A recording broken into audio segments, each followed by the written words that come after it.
Hi, and welcome to And So Much More. I am your host, Cami Smith, and I am here with a bigger team than I'm usually here with. Usually it's just me and one other person, but we get to hear such a great story. A friend of mine and coworker, Diane.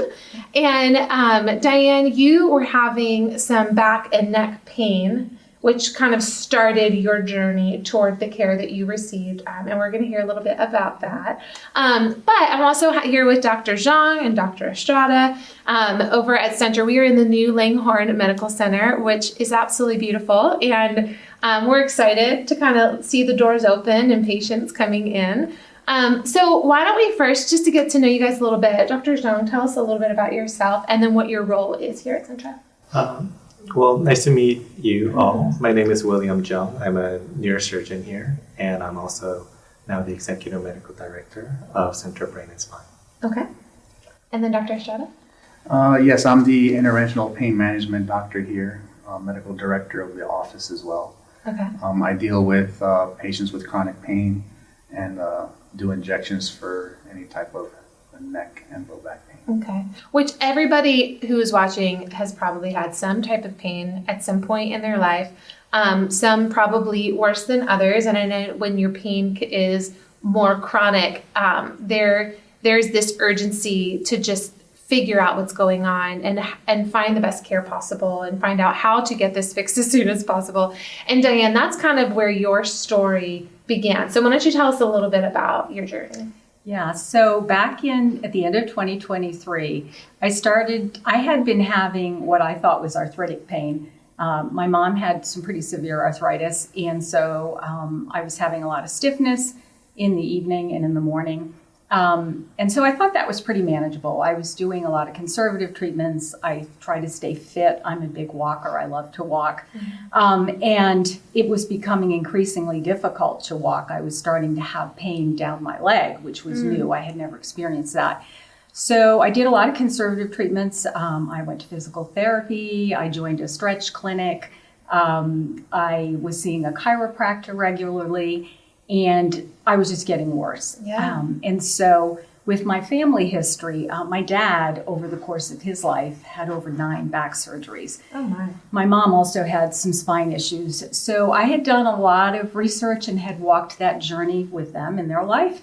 And so I knew that for me, the next step was going to be epidurals or trying to look for injections to see if that was an option. Mm-hmm. And that's how I got to know Dr. Estrada and the Pain Management Center here at Centra.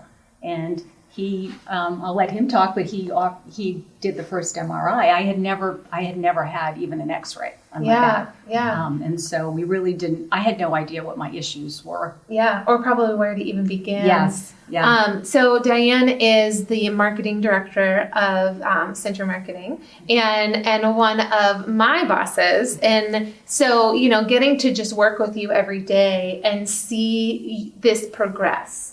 Knowing that you guys would go on your walks every single day. And then even in meetings, like I remember you just really having to stand a lot and still engage and be a part of what was going on, but it was just uncomfortable to sit for long periods of time or be able to go and walk. And I know we were all kind of, in there with you, just hearing how things were going and hoping. And so your first step was with Dr. Estrada. And so why don't you tell us a little bit from a clinical perspective what that looked like? So I began by getting imaging to see what was exactly going on with the spine. Yeah. And I did find several issues with it. And the best targeted therapy would be injections at that point. So we started doing a set of injections. We did these medial branch nerve blocks followed by lumbar rhizotomies, which helped some. And then we started addressing the leg pain that she was having with epidural injections. There was always some degree of partial relief, but the relief was short-lived. And so that's when decision was made to maybe have a consultation with my colleague, Dr. Zhang. Yeah. And so that collaboration between the two of you, which, was incredibly helpful. Yes. And does that happen often? Like, is there a lot of intercommunication amongst like a care team like that when things like this happen with patients? Yes, it is. And we rely primarily on the medical record system to follow up and see what the notes are saying from your colleagues. Yeah. But now that we are together at this new Langhorne Medical Office Yeah. building, we're right next to each other. So Wow. it does add an additional step, a nice little step where we can just talk to each other face to face Yeah. whenever we can. So, what all do you explore with your patients before you are stepping in or looking for that type of feedback outside of your work? Yes, with Diane, but also, in other instances, for those who maybe aren't experiencing that specific type of pain, what areas do you explore and what treatments do you provide? Primarily, the most common pain locations are neck and lower back. So we really do focus on those areas. We use a multimodal approach, a comprehensive approach. So that involves physical therapy, over-the-counter analgesics, creams, even prescribed medications of all different classes. And then we also address neck and low back pain with more interventional techniques like injections and rhizotomies. We do all these things, and we kind of gauge the relief achieved. We're looking for improved functionality, return of quality of life, and I've seen a lot of patients not be able to hang out with family members on vacation, not be able to walk on the beach because the pain inhibits that. So if I can provide relief, it's all go. And if I'm not, then, if the imaging supports maybe a neurosurgical consult and possible intervention, then I get my colleagues to come in. Okay. So enter Dr. Jean. So when you, specifically for Diane's situation, when you were brought in, what was your initial perspective? The initial feeling is a surprise because we work together all the time. She's a close colleague of ours. So when I walk into the clinic and see her, of course, there's an element of surprise and concern. Yeah. But it's also a reminder that what is the condition that we treat affects so many of us. Yeah. It can be affecting us, and nobody's immune to that. So again, it's a reminder for those of us like Dr. Estrada and I that we're making an important decision that affects everyone. But then you have to get the physician and the patient relationship going. So the first visit is always about identifying the problem. In this case, things are easier because I have a good patient and a good colleague, and I'm able to share the records and I'm able to understand everything, but have to do our due diligence. So the first visit is just making sure that my understanding of the problem is accurate. Because oftentimes patients are worried about coming and seeing us because they think it's all going to be about treatment, right? Injections for you and surgery for me. But this is not a technical exercise for us. In order to give good outcome and improvement, we have to identify the problem. So we spend a lot of time talking, going back about what's been bothering, more in a chronic level, subacute level, but then what is something that's been getting more worse in recent times. After that, we evaluate the imaging, but another important thing even before that is examination. When patients start responding well to treatment, or there are certain acute changes, then what I start thinking is, do I have the right problem list? Because not everyone, this is not always the case, but it is not uncommon for patients who's having problem in one part of the spine to have similar thing going on in different parts of the spine. And that ended up being the case here as well. So I think the most important thing is, as a surgeon, treatment is still the last resort, even for surgical subspecialty. We know very well that the goal of care is to get the patient better. And if we can do that without surgery, by identifying the problem and working closely with colleagues like Dr. Estrada, then that is the goal. So Diane, at this point, you're facing surgery. What was your mindset at this point? So again, my dad had multiple surgeries. Some had great outcomes and some not so great. So like a lot of people out there, I was fearful of surgery. But I was also optimistic, and I knew that I had to get back to my life. I'm extremely active, And so after meeting with Dr. Zhang, and my husband came with me, the second appointment,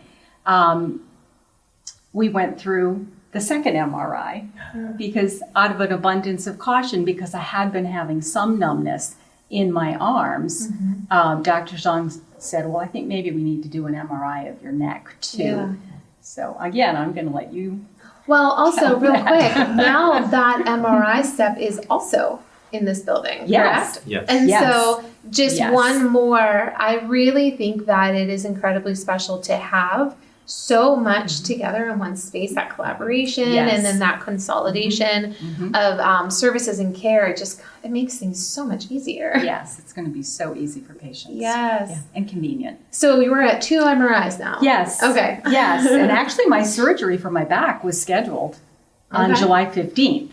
Okay. And when I went in for my appointment, which I think was just like not even 2 weeks prior to July 15th, Wow. Dr. Zhang had some interesting news to share with me. Oh gosh. Okay. So what happened next? Yeah, so interesting news is generally not a good news. Yes. But I was concerned. After hearing the story. I realized that maybe there's something else going on and didn't want to just pigeonhole ourselves and focus on the lower back and miss something else that is happening. So we ended up getting an MRI of the neck. And the MRI of the neck ended up showing a severe narrowing and compression of the spinal cord. So the thing about neck that is tricky is that because it connects the brain or our head to the rest of our body, any compression or impingement on the neck can also affect the other parts, such as the lower back and the legs, the arms.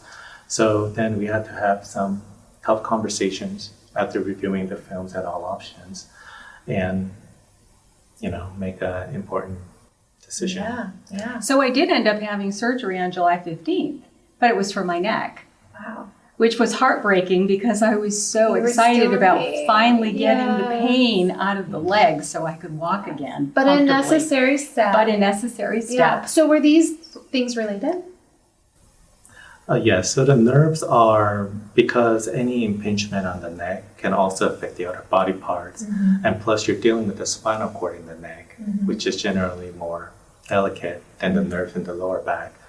If we have 2 options, we generally like to operate on the neck first and see how much of that symptom was responsible for the patient's symptoms, including the lower back and the leg. I see. Okay. And then sometimes we get lucky, sometimes patients get robust improvement and are surprised, but also realize that a lot of their symptoms were related to the neck.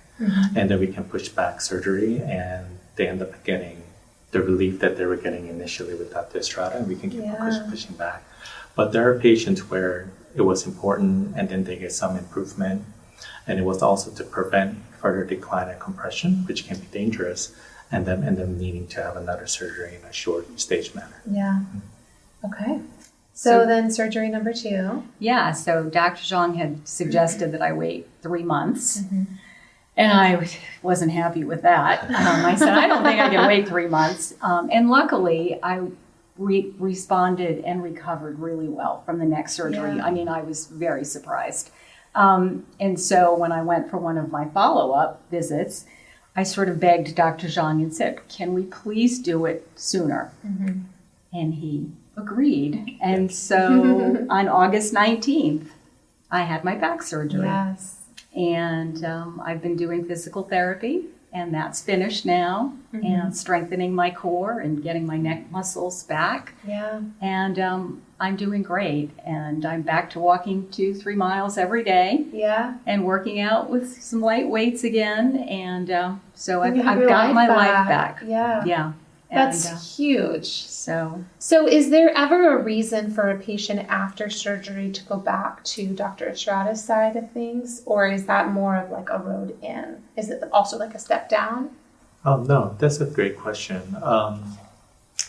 So surgeries can be performed for different reasons, pain being one of them, but sometimes we have to do surgery to preserve neurological functions and allow the quality of life. So there are often times when I do surgery to preserve those neurological function and may create more space for the nerve. But I offer a smaller surgery that doesn't involve either instrumentation or hardware So I know before that the surgery might be beneficial for the nerves and the neurological function, but the patient might have continuous joint pain or aggravation of other things. Then I let the patient know that clearly before the surgery that there's going to be a lot of collaboration between Dr. Estrada and I. And if the surgery ended up making the low back pain worse related to the joint, then still it's a better option for them to get medial branch block and radiofrequency ablation with Dr. Estrada than just having a bigger surgery up front. Because one thing that I realized over the years is that you can't do bigger surgery thinking that it's going to prevent patients from having more surgery down the road. Often a bigger surgery will lead to bigger surgery, but less is best if necessary or if possible. So we often collaborate in that manner as well. Okay. Wow. So how are you feeling now? You said you have your life back. You can do some of these things that you love to do. I know you love to travel, and that's probably going to be a lot more enjoyable and easier now as well. Yes. I'm looking forward to my new chapter. Yes. And what I really want to say for everyone is there's hope. So, living with debilitating pain isn't much fun, but we have great care here at Centra, and I'm here not as a Centra employee, quite honestly. I mean, I've been here with Centra almost 18 years, and I've loved every minute of it. Yeah. I just want people to know that we've got great care right here in Lynchburg. Yeah. From injections to physical therapy. We have a great physical therapy team. Yeah. To neurosurgery, and there's help available, and so. Physical therapy also in this building? Yes, also in this building. So this is not a commercial for the Lakefront Medical Center, however. No, I love that you brought that up, because as someone who just cares about you, to see you have this weight lifted off of your shoulders is huge. And I know that you have become really an advocate for those who think that you have to travel elsewhere to get this type of help. And I think it's so important for a community to know that this level of care is available, whether that is surgery or if that is pain management or if that is physical therapy. Like, there's so much that is available to you here at Centra. And just, advocating for yourself and getting that ball rolling is so important. Like, don't just suffer in silence. Absolutely. Yeah. Do it. There's a light. There's a little bit of fear, but you have to do it, and you have to be committed to it. And, so. Wonderful. Well, thank you all for sharing your perspective and your experience and just kind of showing a little inside perspective of, what happens in a patient journey when you start and you don't know what's next or even know how to proceed, and things can fall into place with the right care team. And I really appreciate your time, and thank you all for watching on And So Much More.